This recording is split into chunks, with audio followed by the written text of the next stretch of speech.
സ്നേഹം നിറഞ്ഞ പ്രേക്ഷകർക്ക് ഉയരങ്ങൾ എന്ന പരിപാടിയിലേക്ക് സ്വാഗതം. ഇന്ന് ഞങ്ങൾ വന്നെത്തിയിരിക്കുന്നത് തൂപ്പുംപടിയിലാണ്.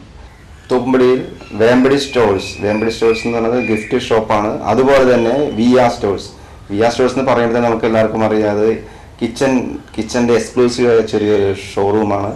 ഇതിത്രയും പറയുമ്പോൾ തന്നെ നമുക്ക് അതിൻ്റെ സ്ഥാപകൻ, അതിൻ്റെ ഉടമസ്ഥനെ നമ്മുടെ മുഖം നമ്മുടെ മനസ്സിൽ വന്നിട്ടുണ്ട്. മിസ്റ്റർ താഹിറാണ്. താഹിറുമായി അദ്ദേഹത്തിൻ്റെ ബിസിനസ്സും അതുപോലെ തന്നെ അദ്ദേഹത്തെ ഇത്ര ഉയരങ്ങളിലേക്ക് വരാനുണ്ടായ സാഹചര്യങ്ങളും നമുക്ക് കുറച്ചു നേരം നമുക്ക് ഷെയർ ചെയ്യാം. നമസ്കാരം. എത്ര നാളായി ഈ ബിസിനസ്സിലേക്ക് ഇറങ്ങിയിട്ട്? ഞാൻ ബിസിനസ്സിലേക്ക് ഇറങ്ങി 30 വർഷമായി. 1980 മുതൽ ഈ ഫീൽഡിലുണ്ട്. എവിടെയായിരുന്നു പഠിത്തവും ചെറുപ്പകാലങ്ങളൊക്കെ? ചെറുപ്പകാലം തന്നെ പാലക്കാടായിരുന്നു. പാലക്കാടാണ് എൻ്റെ ഡിഗ്രി കംപ്ലീറ്റ് ചെയ്യുമ്പോഴാണ് ഫാദർ മരിക്കുന്നത്. ആ സമയത്ത് ഫാദർ മരിച്ച ശേഷമാണ് ഞാൻ ഫീൽഡിൽ. ഈ ചോദ്യം ചോദിക്കാനുള്ള ഏക കാരണം എന്ന് വെച്ച് കഴിഞ്ഞാൽ എറണാകുളത്തുകാരുടെ ഒരു ഭാഷാ ശൈലിയല്ല. അല്ല, പാലക്കാട് ഇപ്പോഴും മിക്സ് ആവുന്നുണ്ട്. അത് ഫാദർ മരിക്കുമ്പോഴാണ് ഞാൻ ഈ ഫീൽഡിലേക്ക് വന്നത്. ആദ്യമായിട്ട് ഏത് ടൈപ്പ് ബിസിനസ്സിലേക്കാണ് താഹിർ? ഞാൻ ഈ സെയിം ബിസിനസ്, ഗൃഹോപകരണങ്ങൾ, സ്റ്റീൽ പാത്രങ്ങൾ, അലുമിനിയം പാത്രങ്ങൾ, അങ്ങനത്തെ ഐറ്റംസ് ആണ്. ആദ്യം പാലസ് റോഡിൽ ഇവിടുന്ന് തൂക്കുംപടിയിൽ നിന്ന് ഒരു 2 കിലോമീറ്റർ അപ്പുറത്തുള്ള പാലസ് റോഡിലാണ് ആദ്യത്തെ കട തുടങ്ങിയത്. കടയുടെ പേരെന്തായിരുന്നു? അത് വിയ സ്റ്റോഴ്സ് തന്നെ. ഫാദർ തുടങ്ങി വെച്ച സ്ഥാപനമാണ്. 1977 തുടങ്ങിയ സ്ഥാപനം. അത് 80 ഫാദർ മരിച്ചപ്പോഴാണ് ഞാൻ പൂർണ്ണ ഉത്തരവാദിത്തം ഏറ്റെടുത്തത്. അതിനുശേഷമാണോ ഈ വേമ്പടി? അതെ, ആ വേമ്പടി തുടങ്ങിയിട്ട് 6 വർഷമായിട്ടുള്ളൂ. 7ാമത്തെ വർഷമാണ്. വേമ്പടി എന്ന് പറഞ്ഞ പേരിൽ വല്ല ഉദ്ദേശം എന്താ? കുടുംബനാമമാണ്. കുടുംബ പേരാണ് വേമ്പടി എന്ന് പറഞ്ഞത്. ഈ വേമ്പടി സ്റ്റോഴ്സിൽ അല്ലെങ്കിൽ അവിടെ സ്ഥാപനത്തിൽ എന്തെല്ലാം ബിസിനസ്സാണ് ചെയ്യുന്നത്? ഗൃഹോപകരണങ്ങൾ എന്ന് പറഞ്ഞാൽ ഫ്രിഡ്ജ്, TV ഒഴികെയുള്ള മുഴുവൻ സാധനങ്ങളുണ്ട്. ഗൃഹോപകരണം ഒരു വീട്ടിലേക്ക് ഒരു താമസം പോവുകയാണെങ്കിൽ എന്താ പറയുക, ഈ അലുമിനിയം പാത്രങ്ങൾ, സ്റ്റീൽ പാത്രങ്ങൾ, ചൂല് തൊട്ട് ഇനി എന്താ ഇല്ലാത്തത്, ഒന്നും ഇല്ലാത്തതില്ല, എല്ലാം ഉണ്ട്. ഈ വലിയ സാധനങ്ങൾ മാത്രം വെക്കാനുള്ള സൗകര്യക്കുറവ് കാരണം അതും ഇല്ല. ബാക്കിയുള്ളതെല്ലാം ഇപ്പോൾ മിക്സി, ഗ്രൈൻഡർ, ഗൃഹോപകരണങ്ങളെ സംബന്ധിച്ചുള്ള എന്തെന്ത് സാധനങ്ങളൊക്കെ എന്ത് സാധനങ്ങളുണ്ട്, എല്ലാ സാധനങ്ങളും. ഈ പാലസോട്ട് തുടങ്ങിയെന്ന് പറഞ്ഞു 80 കാലഘട്ടത്തിൽ, അത് ബാപ്പയുടെ ആ കാലഘട്ടത്തിൽ. അപ്പം അവിടെയുള്ള പ്രോഡക്റ്റ് ഒക്കെ എന്താ? ഇത് മാത്രം ഇതിലും ഇതായിരുന്നു? അതെ, ആദ്യകാലം തുടങ്ങുമ്പോൾ സ്റ്റീൽ പാത്രങ്ങൾ, അലുമിനിയം പാത്രങ്ങൾ, അത് വളരെ ലിമിറ്റേഷൻ ഉണ്ടായിരുന്നു. അന്ന് ആളുകൾക്കും ആവശ്യം ലിമിറ്റ് ആയിരുന്നു.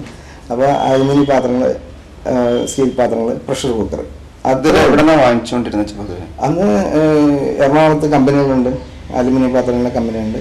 പിന്നെ സ്റ്റീൽ പാത്രങ്ങൾക്ക് അന്ന് മെഡ്രാസ് ആയിരുന്നു ഡിപ്പെൻഡ് ചെയ്തിരുന്നത്. എന്ത് സാധനം വേണമെങ്കിലും മെഡ്രാസ് പോകണമായിരുന്നു. മദ്രാസ് പോയി പർച്ചേസ് ചെയ്ത് വളരെ ബുദ്ധിമുട്ടായിരുന്നു. ആ കാലഘട്ടങ്ങൾ തുടങ്ങുമ്പോൾ ഉള്ള കാലഘട്ടങ്ങൾ വളരെ വ്യത്യാസമായിരുന്നു. ഇന്നതല്ല, ഇന്ന് അതിനുള്ള സംവിധാനങ്ങൾ കൂടുതലുണ്ട്. റെപ്രസെൻറ്റേറ്റീവ്സ് ഉണ്ട്, അതിനുള്ള ഇവിടെ തന്നെ ഹോൾസെയിലേഴ്സ് ഉണ്ട്, അതിനുള്ള ഡിസ്ട്രിബ്യൂട്ടേഴ്സ് ഉണ്ട്. അന്നതല്ല, അന്നത്തെ കാലഘട്ടങ്ങളിൽ ഇന്നും ഭയങ്കര വ്യത്യാസമുണ്ട്. എല്ലാ കാര്യങ്ങളിലും വ്യത്യാസമുണ്ട്. ഇപ്പം നമ്മുടെ ഷോപ്പിൽ കമ്പനിക്കാർ വന്ന് സാധനങ്ങൾ വന്ന് ഇന്നിപ്പോൾ എന്ത് സാധനമാണെങ്കിലും ബ്രാൻഡ് കൺസെപ്റ്റാണ്. ഇപ്പോൾ പ്രസ്റ്റീജ്, ബട്ടർഫ്ലൈ. താങ്കളുടെ കടയിലാണ് കയറിയപ്പോൾ നമ്മൾ കണ്ടത് ബ്രാൻഡഡ് സാധനങ്ങൾ മാത്രമേ ഉള്ളൂ. ബ്രാൻഡ് സാധനം മാത്രമേ ഞാൻ കൊള്ളാറുള്ളൂ. എന്ന് പറഞ്ഞാൽ മറ്റുള്ളത് ആഫ്റ്റർ സർവീസ് ഒരു വലിയ കാര്യമാണ്. ബ്രാൻഡഡ് സാധനമാകുമ്പോൾ എന്നും പെർഫെക്റ്റ് ആയിരിക്കും. എന്ത് സാധനമാണെങ്കിലും നമ്മൾ കൊടുക്കുന്ന സാധനം മൂല്യമുണ്ടാവും. അതിന് പറയുമ്പോൾ ആഫ്റ്റർ സർവീസ് എന്ന് പറയുമ്പോൾ അത് വളരെ അത്യാവശ്യമുള്ളൊരു ഘടകമാണ്. എൻ്റെ വിജയം എന്ന് പറഞ്ഞാൽ തന്നെ ആഫ്റ്റർ സർവീസും കൂടിയാണ്. ഒരു കസ്റ്റമർ പർച്ചേസ് ചെയ്യുകയാണെങ്കിൽ ആദ്യം തുടങ്ങി അവസാനം വരെ ഞാൻ അവർക്ക് എന്ത് സൗകര്യം വേണോ അതെല്ലാം ഞാൻ ചെയ്തു കൊടുക്കും. സാധനം കംപ്ലൈൻറ്റ് വരികയാണെങ്കിൽ അത് വാങ്ങിച്ചു വെക്കുക, അത് അവർക്ക് വേണ്ടിയിട്ടുള്ള സേവനം. ഇപ്പോൾ കമ്പനിക്കാർക്ക് വേണ്ടിയിട്ട് അവർക്ക് വേണ്ടിയിട്ടാണെങ്കിലും ഇപ്പോൾ ഒരു സാധനം കൊടുത്തു കഴിഞ്ഞാൽ അതിൽ കിട്ടുന്ന ലാഭം അതോടുകൂടി ഞാൻ തീർക്കുന്നില്ല. അത് അവസാനം വരെ അവർക്ക് വേണ്ടി ഉള്ള ഒരു സർവീസ്, അതോടെയാണ് ഏറ്റവും വലിയ ബിസിനസ്സിനൊപ്പം സർവീസ് ആണ് കൂടുതൽ. അതെ അതെ. എക്സ്ക്ലൂസീവ് കിച്ചൺ ഷോപ്പ് എന്ന് പറയുമ്പോൾ ഒന്ന് വിശദീകരിക്കാം. കിച്ചൺ ഷോപ്പ് എന്ന് പറയുമ്പോൾ ഇപ്പോൾ ഒരു കിച്ചണിന് ആവശ്യമുള്ള തവി തൊട്ട് സ്പൂൺ മുതങ്ങി തവി, കലം, മിക്സി, ഗ്രൈൻഡർ എന്നുള്ള എല്ലാ സാധനങ്ങളും ഉൾക്കൊള്ളിച്ച് ഹോബ്, അടുക്കളയിൽ ഉപയോഗിക്കുന്ന ഹോബ്, സ്റ്റവ്, ചിമ്മിനി, എല്ലാം ഉള്ള ഒരു സംവിധാനമാണ് അടുക്കള ഉപയോഗിക്കുന്നത്. ചിമ്മിനിക്ക് പ്രിഫർ ചെയ്യാൻ കമ്പനികൾ ഞാൻ പ്രസ്റ്റീജാണ് ഡീൽ ചെയ്യുന്നത്. ഞാൻ പ്രസ്റ്റീജിൻ്റെ ഒരു സ്മാർട്ട് കിച്ചൺ തന്നെ ഞാൻ ഓപ്പൺ ചെയ്തിട്ടുണ്ട്. അതിൽ പ്രസ്റ്റീജിൻ്റെ ഉൽപ്പന്നങ്ങൾ മുഴുവൻ, പ്രസ്റ്റീജിൻ്റെ ഉൽപ്പന്നങ്ങൾ സെലക്ട് ചെയ്യാൻ കാരണം എന്ന് പറഞ്ഞാൽ അവരുടെ എല്ലാ നല്ല സാധനങ്ങളാണ്. അതിൽ അവരുടെ സർവീസും പക്ക സർവീസാണ്. എന്തുണ്ടെങ്കിലും വിളിച്ചു കഴിഞ്ഞാൽ ആ സെക്കൻഡ് തന്നെ വന്ന് ചെയ്തു തരാവുന്ന സംവിധാനമുണ്ട്. അതായത് പ്രസ്റ്റീജ് പറയുമ്പോൾ A to Z ഐറ്റംസ് ഉണ്ട്.